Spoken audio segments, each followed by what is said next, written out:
Good evening, and welcome to the premiere of the 2021 Bellarmine University Theater Capstone Projects.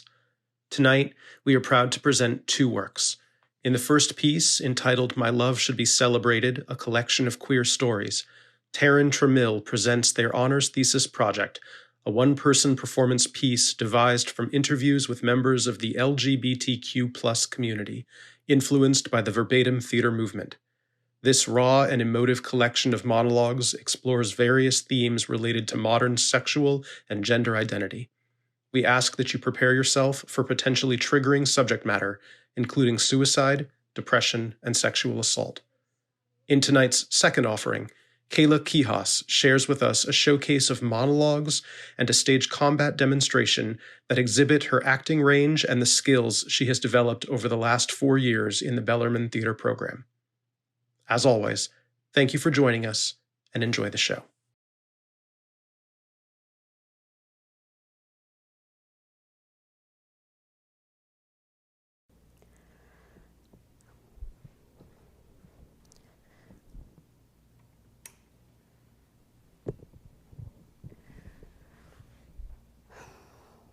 When I was little, around 7 or so, I had this best friend who I would spend just about all of my time with.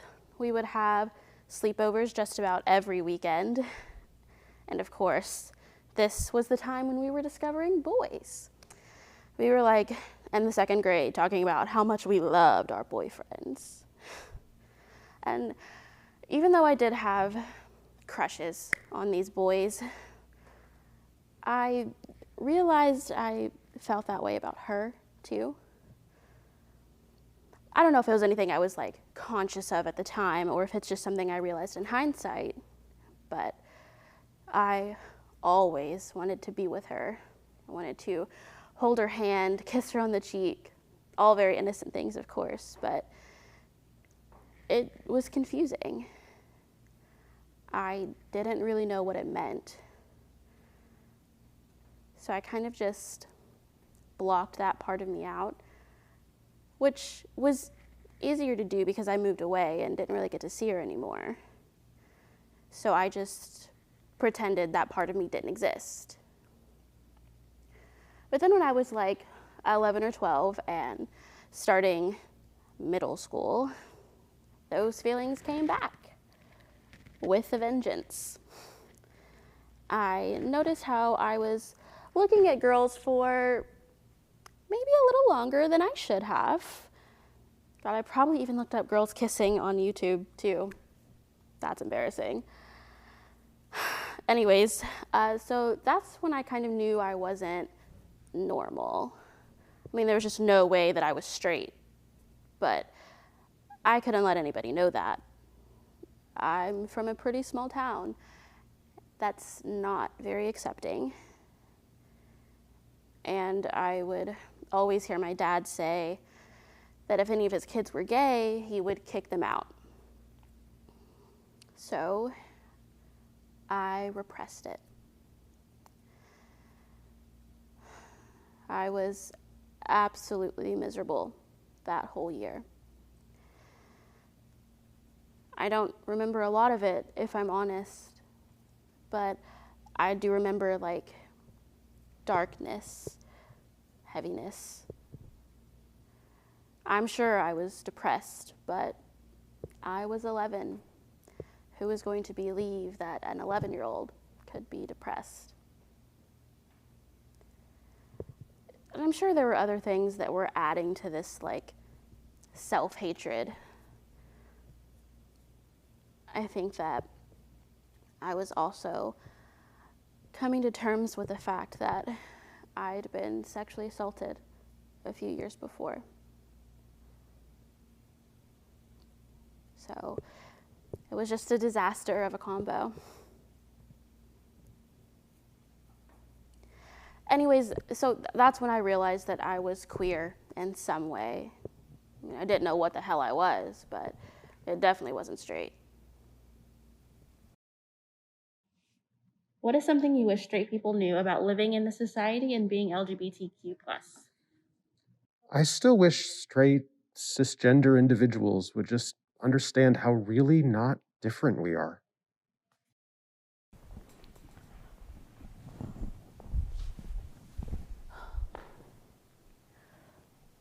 You know, I never really got to come out, not on my own terms at least. I did get to come out to a few friends, but my family, that's a whole other story. I was in college and I was dating my first boyfriend, and he would drive down from Cincinnati to see me on the weekends. My mom thought he was just a friend, but I don't think she quite realized just how often he would drive down from Cincinnati. My mom lived a few doors down from me in my apartment building, and one weekend she just put it together, I guess. She looked at me and said, "So you're a fag, right? You're sleeping with him?" I started crying, obviously.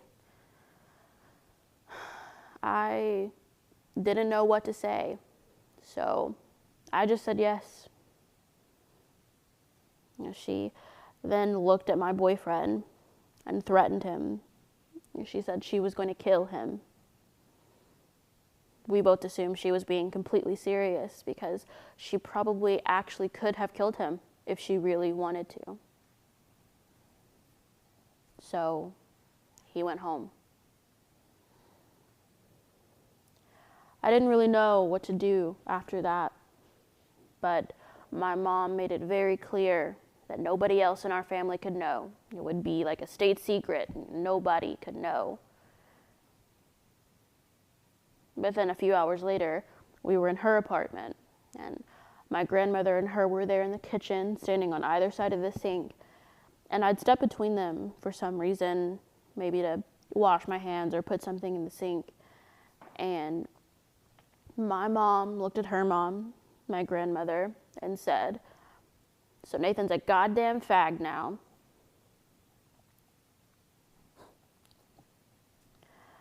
I don't know if my grandmother really knew what that meant, but obviously it wasn't a state secret for very long. And that started a cascade. We were supposed to be keeping a secret, and then she would tell someone. And there was a secret, and then she would tell someone. She just kept outing me, and I never really had any say. She even told my dad. My dad would always affirm that he loved me, but he never wanted to talk about that aspect of me. He was never actively negative towards me, but he wanted nothing to do with that part of me. It really set up a schism within myself. From that day until the day that he died, when I was with him, I had to pretend to be somebody that I was not. Or at least someone who wasn't completely me.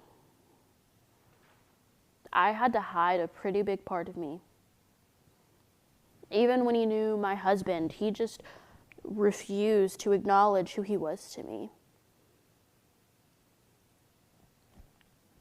So I guess what I'm saying is most of the negative experiences I've had from being gay were from my parents and their reaction or response to it. But now I'm able to celebrate that weekend. I have it marked in my calendar, and my husband and I celebrate it together every year. It helps me realize just how far I've come. What is something you wish straight people knew about living in society and being LGBTQ+? I wish straight people knew what it was like to come out constantly. It's every time you meet a new individual, every single time you bring someone new into your community, you're having to come out again and again and again. It's not just the one time they're doing it. So I wish people knew how exhausting it was to go through the same process over and over.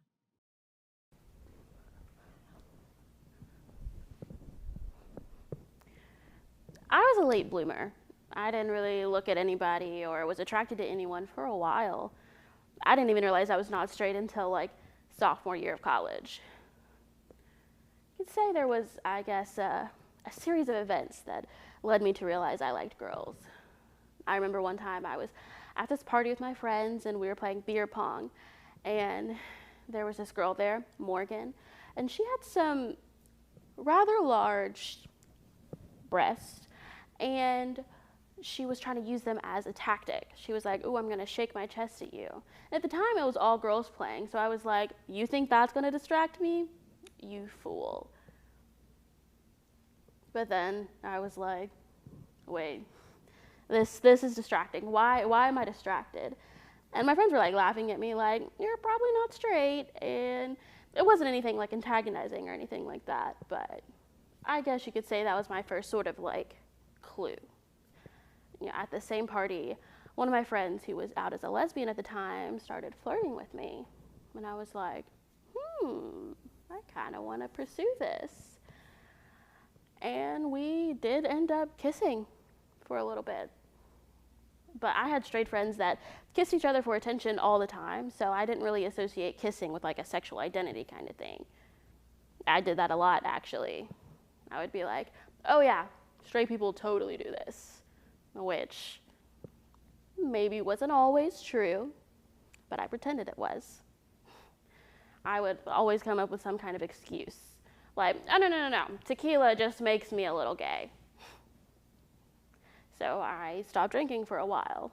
I was like, clearly there's something wrong here. Alcohol is of the devil. But even sober, I was like, yeah, I'm pretty much open to it. So I guess that was just a point where I had to be honest with myself about who I'm attracted to. I mean, I kind of knew the first time I kissed a girl, like, no, yeah, I'm not straight. But I wasn't ready to accept that yet. Wait, funny story actually. So I sort of, realized it was okay and started to accept it because my friends were watching that one California show, The OC, and Olivia Wilde was in it, and she was bisexual.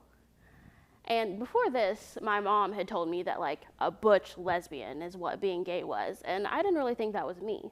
So when I saw Olivia Wilde and she was like, "I'm bisexual, I like women," I was like, wait, pause, hold on. This woman likes chicks? This like hyper feminine woman is into women. Lesbians look like that. Nobody told me lesbians look like that. If I knew that, I probably would have been gay a long time ago. And my friends were like laughing at me, like, "You're so silly," but I was so serious. Apparently, you can be gay no matter what you look like. So at that point, it was like, done deal. Nothing was holding me back from liking women. So I started to come out to my friends, and they were all like, duh. A lot of my friends were actually a part of the LGBTQ community, and some of them I didn't even know about. Like, after I would tell them, they would be like, "Yeah, actually, I've always been bisexual." And I was like, y'all are some sneaky motherfuckers. How dare you let me be out here by myself not knowing that it was okay to be queer? Anyways, I had a really positive experience, I guess you could say. My friends were great. I'm lucky. What is something you wish straight people knew about living in society and being LGBTQ+? Don't expect me to look and act a certain way to prove that I'm bisexual, or like make me feel like I have to prove to you that I am. Also, guys, stop asking me if I want to have a threesome.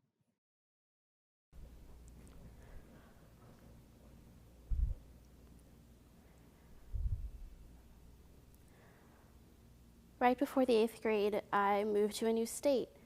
And at my new school, there was this girl, Olivia. She was my absolute best friend.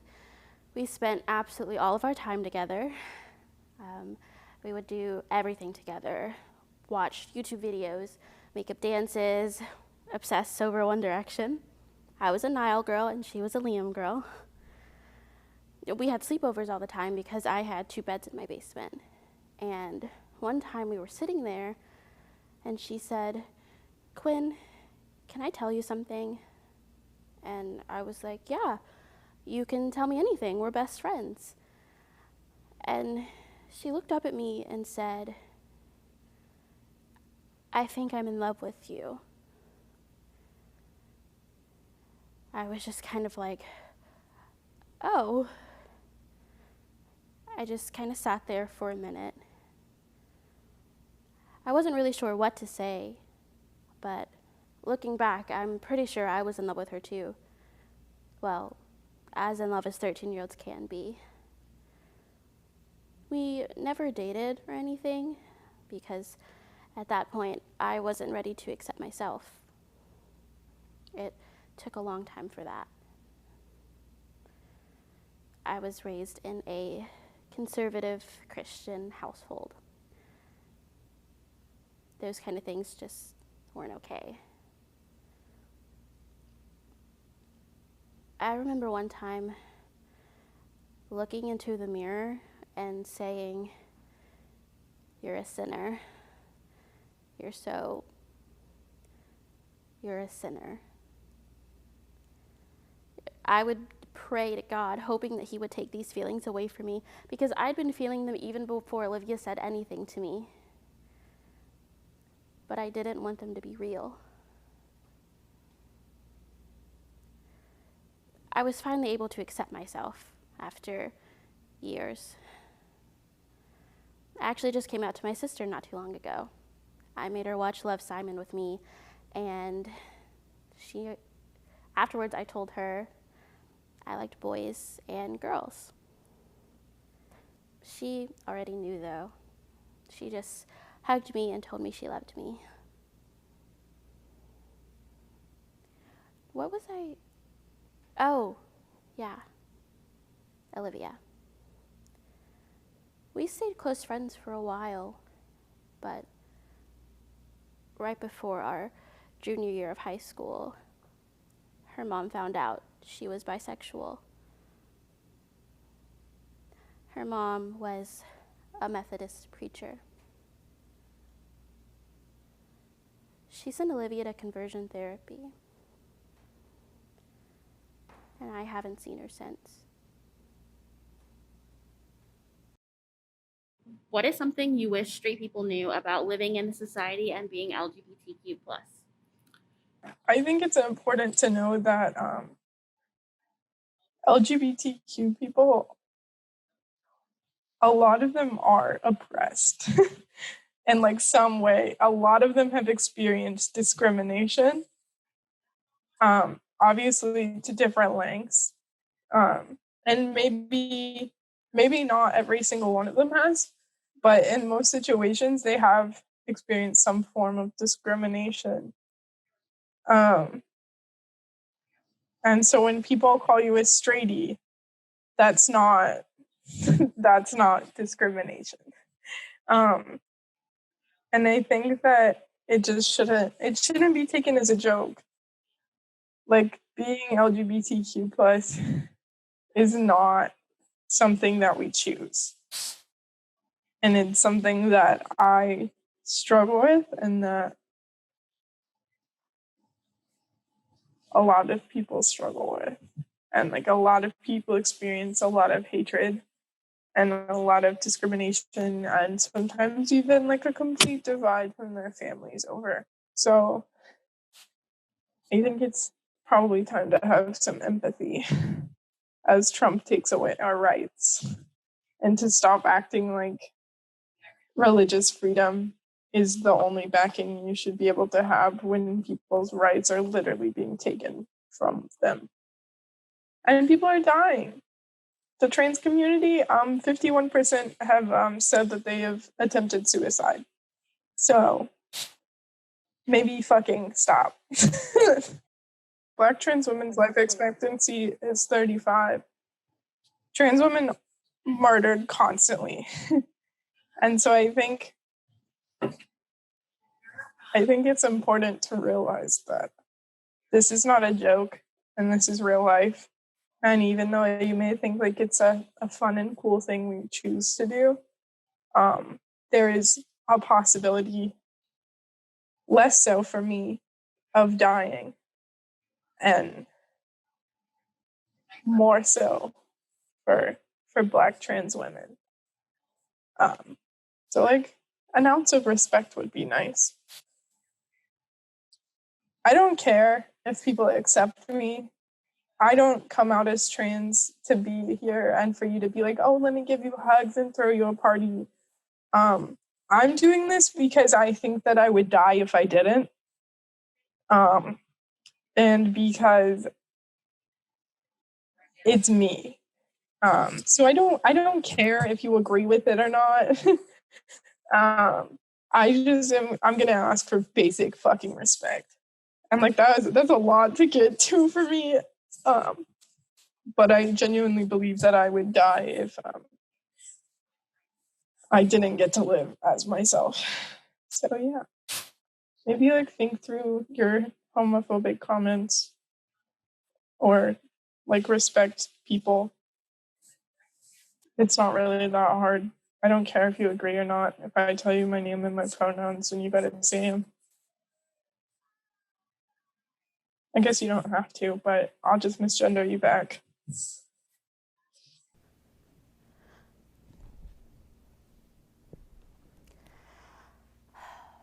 How did I know I was a lesbian? I fell in love with a woman, Lauren. She is my soulmate. We were really close friends, and our friend group would always say, you guys are like into each other. You're kind of making it awkward for the rest of us. And eventually, we got our shit together. I never really thought of myself as gay before this. I was maybe a little curious, but once I finally admitted my feelings for her, both to myself and to Lauren, that was it. I knew this was the person I was going to spend the rest of my life with. It was exciting, but it was also scary. Not only was I now identifying as a lesbian and telling people I was a lesbian, I was also pretty damn sure I'd found the one. That is a lot for people to take in. You know, I'm really lucky because my family was mostly accepting, and obviously my friends were too, since they were the ones begging for us to get together. After a few years, we were saving up money to buy a house, and we were looking at houses all summer, the summer of 2015, which happened to be the same summer same-sex marriage got legalized, which was obviously monumental. I mean, I was ecstatic. We went out to celebrate that entire weekend. We went for drinks, and everybody knew just what we were celebrating.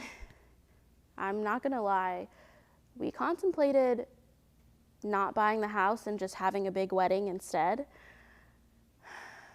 It was very tempting. But we decided to be responsible, and we got the house. We did, however, go to the courthouse the next week and get a marriage license. We went to this park that was like maybe 5 minutes away. It was just us, the officiant, and our 2 witnesses, and we got married right there. We still wanted to have, the big wedding, so after we got the house and saved up some more money, we had the full ceremony. We even did it on the anniversary of the day that we got our marriage license. And when I saw Lauren that day, dressed up, looking absolutely beautiful, I realized just how lucky I was to be able to call her my wife. What is something you wish straight people knew about living in society and being LGBTQ+? Being LGBTQ plus is not my only identity. It's not the only thing I have to offer. And if I can add a second part to that, you shouldn't have to be a minority to empathize and recognize that there are other struggles of other minorities.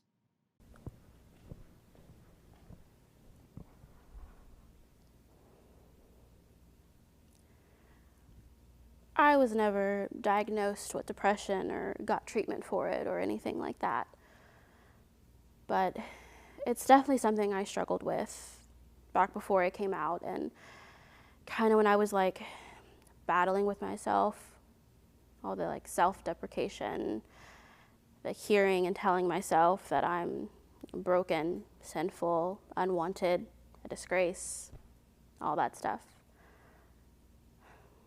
I would hear it from my family and people at church and would tell it to myself over and over. Obviously, they didn't know I was gay, but the disgust in their voice when they would talk about people who were.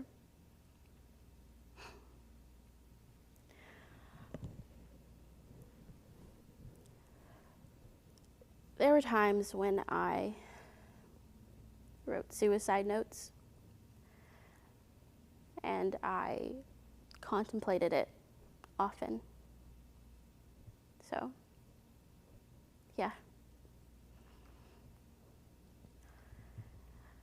I remember one time completely breaking down, almost out of nowhere.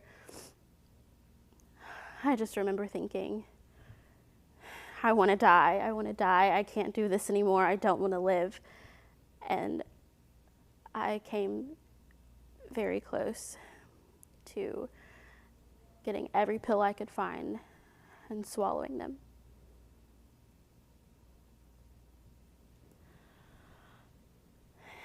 That's not something I've told anyone before. Obviously, I didn't. I think that's where a lot of the mental health issues we face as a community come from. Fighting with ourselves and hating ourselves at such a young age. Trying so hard to fight who we are, hating ourselves because of it. Constantly hearing that we're disgusting and we're going to hell. God, it's no wonder I wanted to kill myself. But I didn't. I'm so happy I was able to find a place where I could grow out of that, grow from it. A lot of people don't, though. A lot of people never get out of that state. A lot of people end up going through with suicide. And I totally understand why they do. What is something you wish straight people knew about living in this society and being LGBTQ+? My first thought went to I wish they understood how special it is to be LGBTQ+, to be able to connect with another queer person, to have that in common and be able to understand and just be is incredible.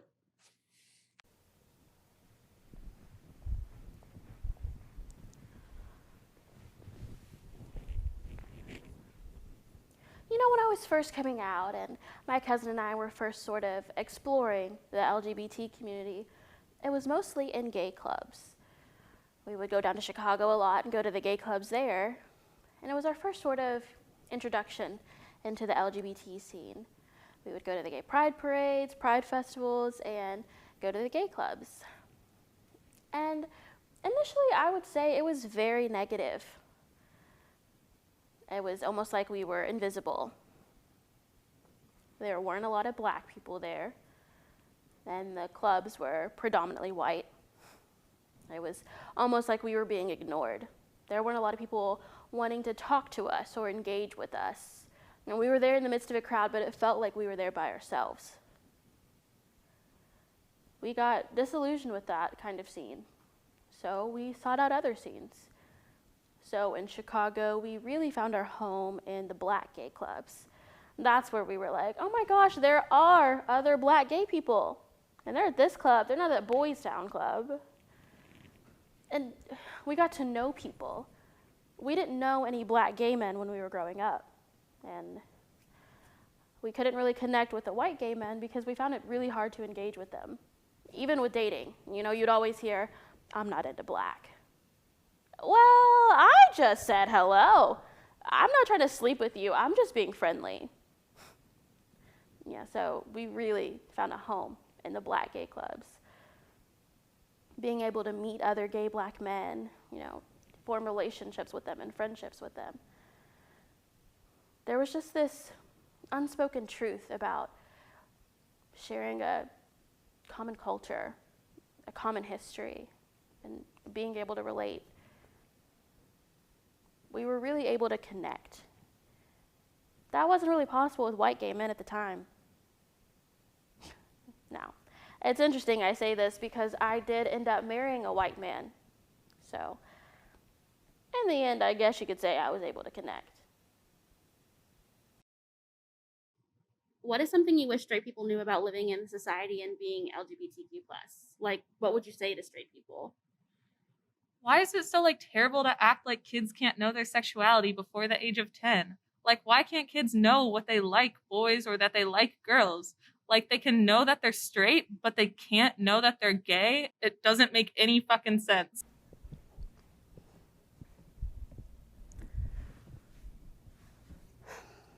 I first came out when I was 14 to my best friend, who's still my best friend, and she was incredibly supportive.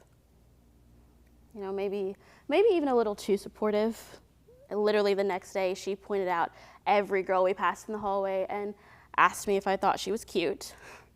But I've never loved her more than in that moment. I started to get more confident and come out to more people. And after a year, I was fully out at school.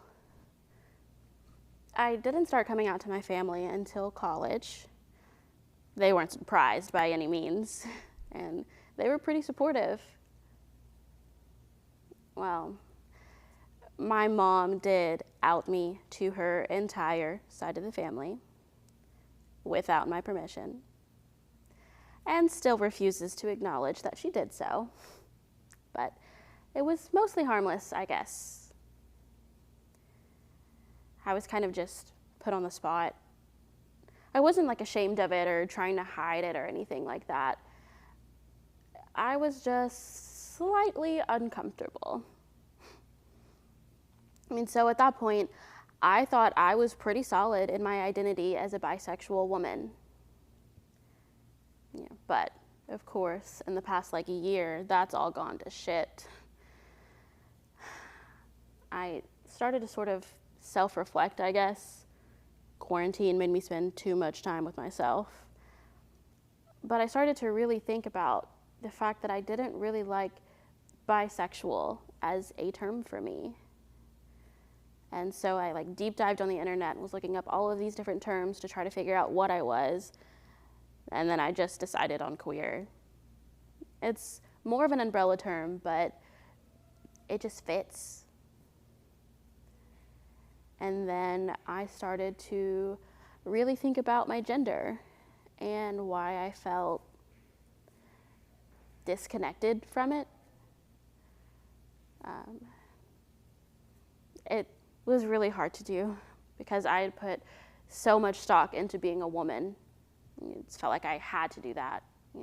I was an empowered woman. But I am not at all attached to my femininity. It's really hard to explain, but some days I'm completely detached from being a woman. Some days I am more feminine, but most days I'm somewhere in between. Yeah, so now here I am, 22 years old, and finally secure in my identity as a queer, non-binary person. Which, it's the first time some people are going to be hearing that. Coming out really is never ending. And who knows, in 5-10 years, I may have a completely different identity. But that's okay. It's okay.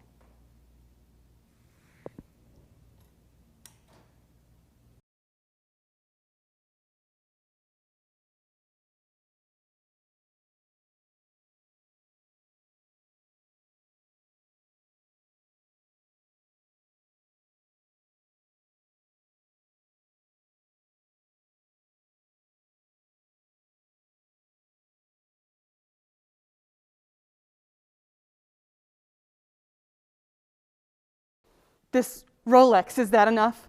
Watch this space, God. I'll buy and buy, take every sign of wealth. No, more than that. Discernment, taste, to tip your stupid scale. This plan can't fail. Worldly goods? We're here, sir, where we always are, beside that glowing cash point where you bow your head behind the shop front window. Come in. We value you. You value us. Welcome back to this cathedral of conspicuous consumption. All we have is yours to take away. We can supersize you, sir, upgrade you. Just tell us what you need from us today. Yeah, you know me all right. My consumer profile's in your DNA. We talk each other's language, roll out everything you've got. Well, we've got the lot, and we aim to please. Anything you can pay for, we'll provide. You see that royal warrant on the front door? First floor is for perfumes, grooming, jewelry. And second floor, designer clothes. Versace, Gucci, Prada, Beckham. Third floor, computers, smartphones, electronics. You want more? Ha! There's always more. Fourth floor, investment, arts, offshore banking, plus private health care. Tourism to the Amazons, Africa, Mount Everest, a cruise to Venice. Screw the lagoon. The city is so nice in June. And then we have floors 5 and 6, exclusive to our mega rich. Honors, knighthoods, football clubs, carbon offset, and, of course, philanthropy. Tell us you love us, sir. I do. For you, true love, fidelity. Why not? You sell yourselves as better than sex. Here's my Visa, MasterCard, Maestro. Then anything you want in this whole wide world is yours. Run with me on this one. Hashtag the customer's always right. It's not for this world to see, it's for the next. I need to present myself before God and give a true account of how I've lived. Call it obscene, but I've always loved my stuff. I'll take you with me. Now, let's call God's bluff. No black marks here. My credit's good. Got it? Understood? It's true. If you're poor in this world, you're toast. Money talks, it don't keep stum, but in the world beyond this, we are dumb. Sir thinks otherwise. I've worked my balls off to possess you on this earth. You can prove to God just what I'm worth. Sir. We sing a different song, and we follow no man to beyond. We have no heart. You think these eyes have tears, or that these lips can kiss? Well, you reckon these legs can travel anywhere?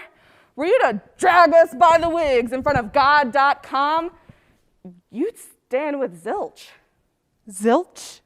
Nothing. Nothing. Don't tell me you're nothing. Bottom line, I prove my grace and style with my goods.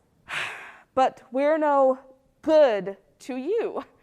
Yes, while you're alive, we're on the credit side, but afterwards, the debit side. We don't do souls. We do sales, but not souls. There's a higher power here, and God's not a fan. Come on, sir, face facts. Get braver. By not coming with you, we are doing you a favor. Do what I bloody tell you. You're bought and paid for. You're mine. Oh, you are under the illusion that we are thine. Yes. No. No? No. Sir, time to get real. We're yours to purchase for a time. A season of benign prosperity in which we rust, corrode, and basically fuck up your moral compass. Interest-free. Small print, we couldn't give a toss for thee. You men, you should know, you cannot take us with you when you go. And when you're dead, another punter stands in line. So what would help? A snatch of old lang syne? Should old acquaintance be forgot and never broked to mind? Bastards, sons of bitches, how can God know me if God cannot see my riches? Sir should have thought of this before. We're closed. Now piss off. Have a nice day. No fucking way. Have it, it's useless. It's useless. What was the point of earning it, saving it, to be humiliated like this? There's nothing else I can do. I have no other cards to play. Show me mercy. Show me mercy. Blessed are those who mourn, for they shall be comforted. Blessed are those who are pure of heart, for they shall see God. I see no God. What are you looking at? You're bleeding looking at me. Try closing your eyes. I would, but I can still fucking smell you. Good point. Well made. I stink, but you're afraid. Have a drink. It'll take the edge off. Oh, Smirnoff. Thanks. Thank you. This wasn't supposed to happen to me. I matter. Oh, I mattered myself once, as a matter of fact. Then I fetched up here on the bones of my arse, and everything stopped mattering. Drink it. I have another here. I won the lottery. So did I. Correct. Welcome to hell. SE1. Darkness, desolation, shit. What you want from this world, out of it. Good health. I'll tell you something about this world. Nothing lasts. Fellowship, kindred, friends, my family. And possessions are bloody bollocks. All I have, right, is my name and nothing next to it but shame, blame. I know. Life's just a crying game. We're all the same. I've pissed it up against the wall. That's the thing with walls. In my experience, unless you're very tall, you can't see over them. You can't climb them. Can't get around them. So what you tend to do is this. Stand back and piss. Kings chapter 14, verse 10. Therefore, behold, I will bring evil unto the house of Jeroboam, and will cut off from Jeroboam he who pisseth against the wall. It's up here when you need it, and down there for dancing. In a shithole like this, I should have been a better son. Partner, brother, citizen, colleague, consumer, taxpayer, voter, blood donor. I did help someone today. I gave a woman tenner. I recollect.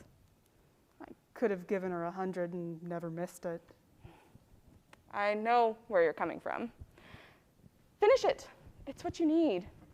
Think of it as a good deed. Good deeds.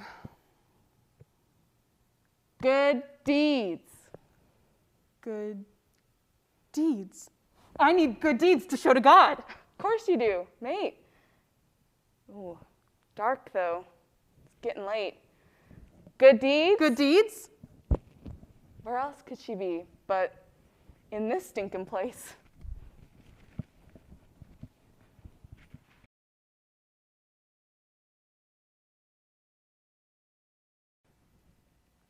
Hello, my name is Kayla. This is my stage combat partner, Zane, who's going to be helping me with some demonstrations today. We are doing a beginner's guide to hand-to-hand or unarmed stage combat. So we're going to be talking about things like safety, stretching, and we're going to be learning a couple beginner moves. We're going to be learning a slap and a punch. So without further ado, let's get started. So the first thing you want to make sure that you're doing is stretching.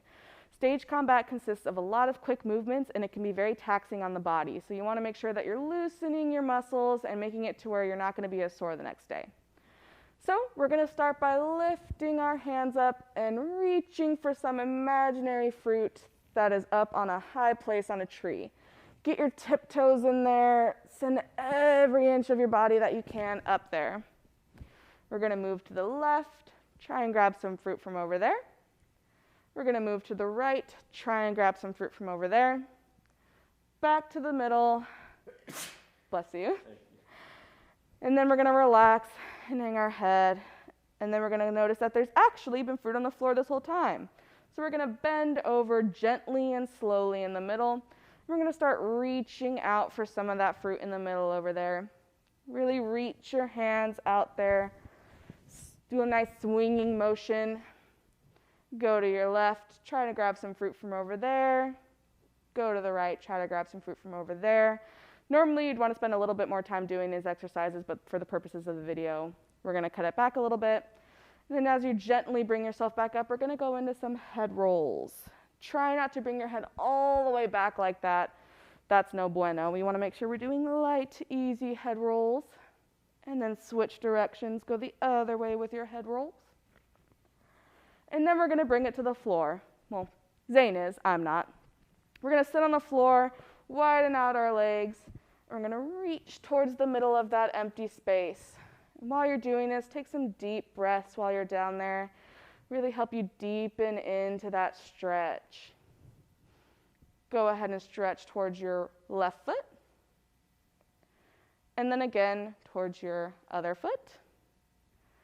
And then you're going to bring your feet together in the middle and reach for your toes.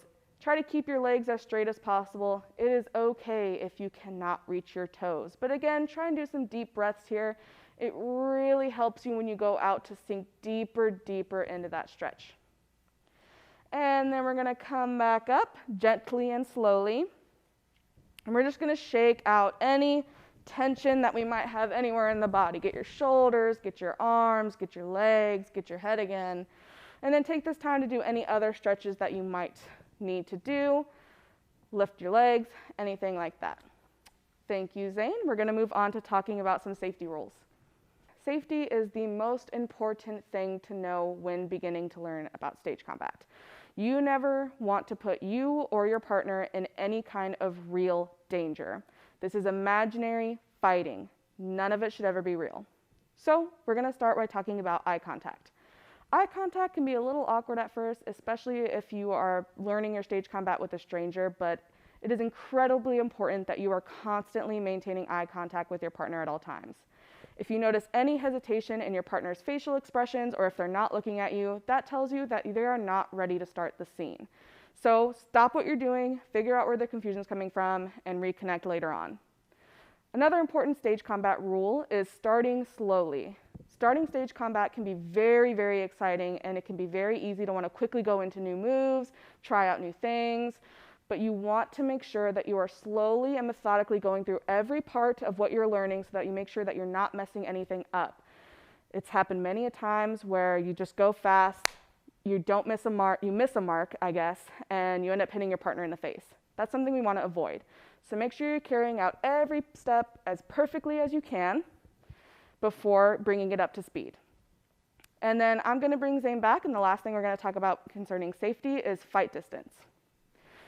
So with fight distance, you want to make sure that you're always about 6 inches away from your partner at all times.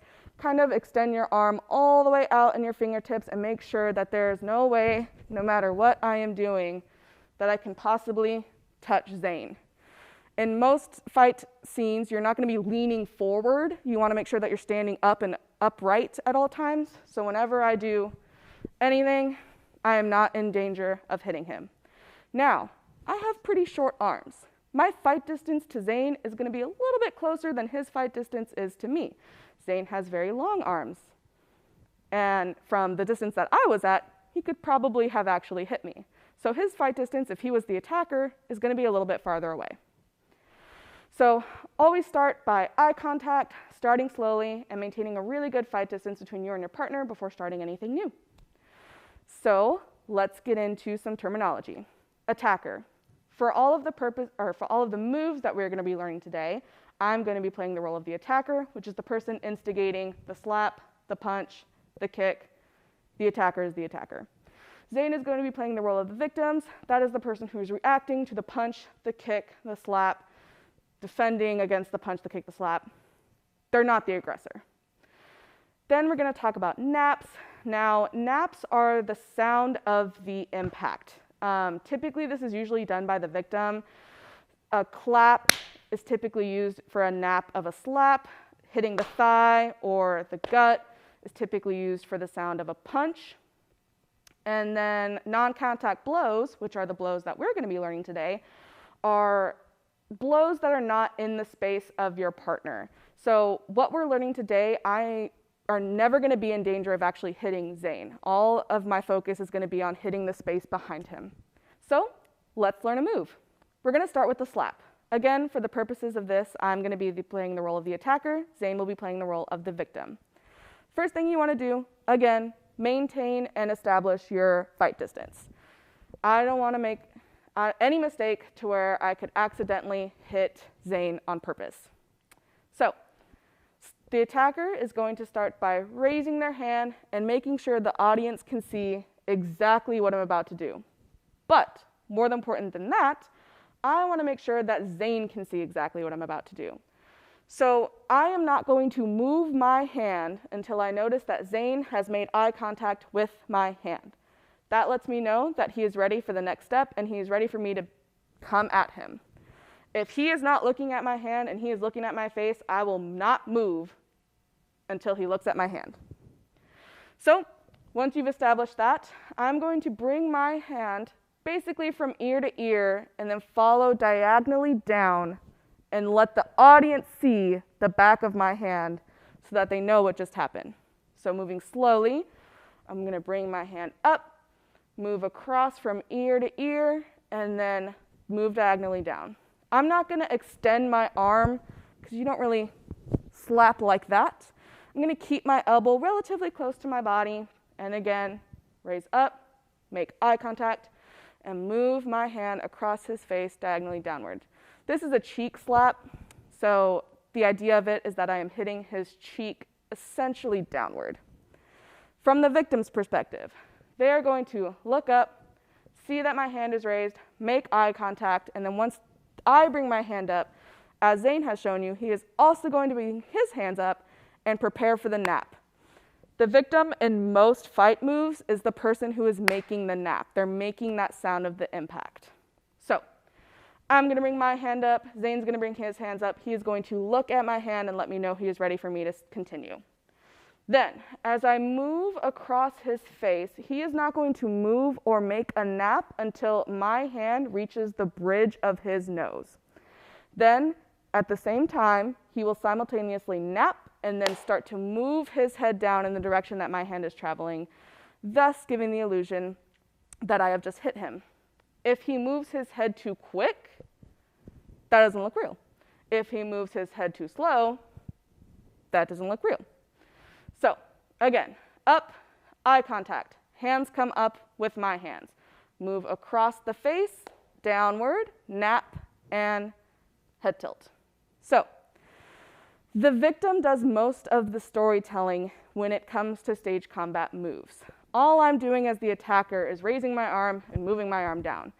It's his responsibility to make the nap, move his head, hold his hand, and make any kind of reaction that is appropriate to the story that you're telling. We'll talk about that a little bit more once we go into punches. So, again, following safety protocol and making sure we move slowly and then to normal speed, we're going to go through it a couple times. Up, up, across, down. A little bit faster. A little bit faster. And then this is what a normal speed slap would look like.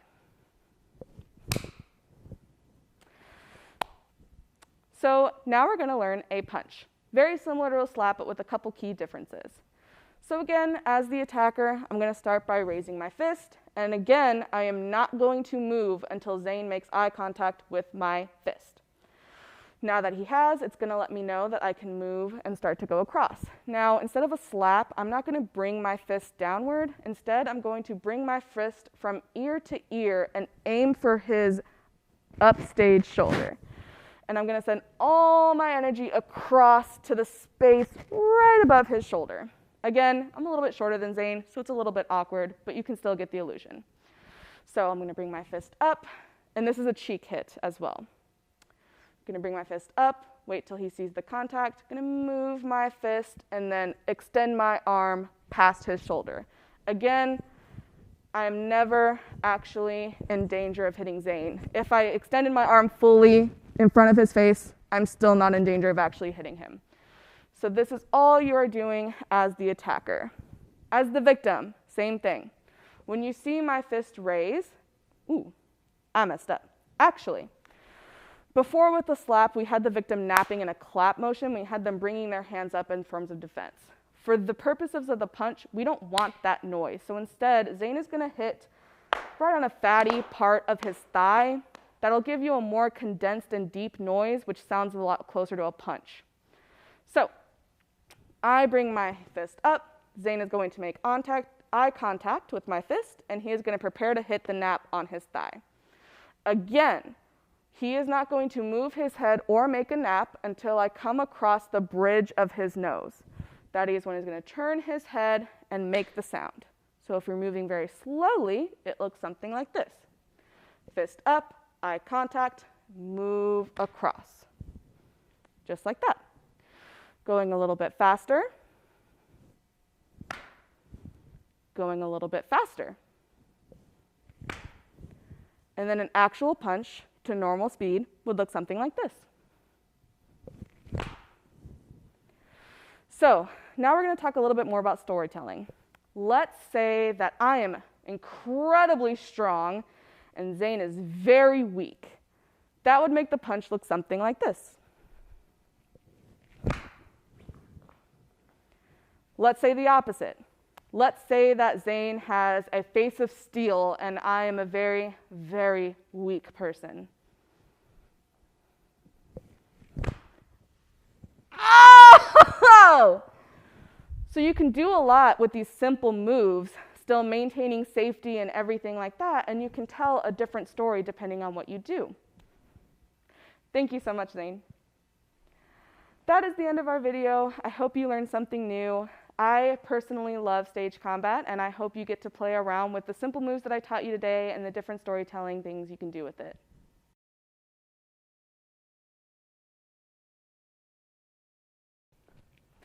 Ugh, because Phil would not take the fucking jet out until the fog cleared. And then Peter got all Peter about it and said that he would drive himself back to the city. So we left the airport and headed back to the ferry station. But on the way back, we passed the ice cream smuggler, and Peter said that he wanted a sugar cone. So we pulled over and he went inside. But when he came back out, he was empty-handed. So I said, "What happened, honey? Did you lose interest in ice cream?" And he said that there were too many kids in there. And I said, "Oh, well, okay, I'll go in for you. What do you want?" And he said, "What I want is for you to get the fuck out of my car." And then he pulled over in the middle of traffic, and he pushed me out, and he slammed my car door shut. And he just peeled off and left me standing there. And all these cars were whizzing by me, and this Volkswagen pulled over and asked me if I needed help like I was some fucking homeless woman. It was so humiliating. I didn't know what to do. I turned around and I started running. I didn't even know where I was running to. And then I got your video, and I couldn't tell what the sound was because the sound was off, but there you were, and you were waving to me, and then I remembered that you were on the island, and I didn't know what else to do. I just came here.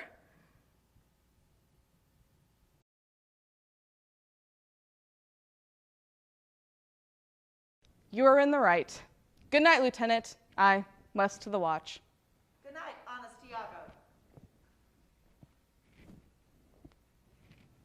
And what's he then that says I play the villain?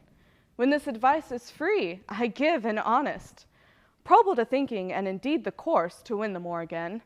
For it is most easy, the inclining Desdemona, to subdue in any honest suit. She's framed as fruitful as the free elements. And then for her to win the more, where to renounce his baptism, all seals and symbols of redeemed sin, his soul is so enfettered by her love that she may make, unmake, do what she lists. Even as her appetite shall play the god with his weak function. How then am I a villain to counsel Cassio to this parallel course, directly to his good? Divinity of hell. When devils will the blackest sins put on, they do suggest at first with heavenly shows, as I do now. For whiles this honest fool plies Desdemona to repair his fortunes, and she for him pleads strongly to the more, I'll pour this pestilence in his ear. that she repeals him for her body's lust. And while she strives to do him good, she shall undo her credit with the more.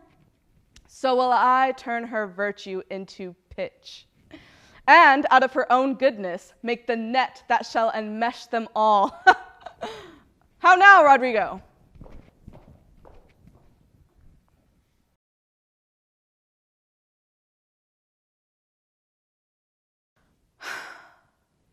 There was a boy I met in kindergarten. He was sweet. He said that I was smart. He was good at sports, and people liked him. And at nap time, once we shared a mat. I didn't sleep. I sat and watched him breathing. I watched him dream for nearly half an hour. Oh, then he woke up. He pulled a scab off one time playing kickball. He kissed me quick, then pressed it in my hand. I took that scab and I put it in a locket, but all year long I wore it near my heart. He didn't care if I was thin or pretty, and he was mine until we hit first grade. Then he woke up. Last night I dreamed a horse with wings flew down into my homeroom, and on its back there he sat, and he held out his arms. So we sailed across the gym and across the faculty parking lot. My kindergarten boyfriend and me. Oh, and a horse with wings. Now we're all grown up and we know better. Now we recognize the way things are, and certain boys are just for kindergarten and certain girls are meant to be alone. But I believe that any dream worth having is a dream that shouldn't have to end. So I'll build a dream that I can live in, and this time I'm never waking up. And so we'll sail above the trees, over cars and croquet lawns, past the church and the lake and the Tri-County Mall, and we will fly through the dawn to a new kindergarten where nap time is centuries long.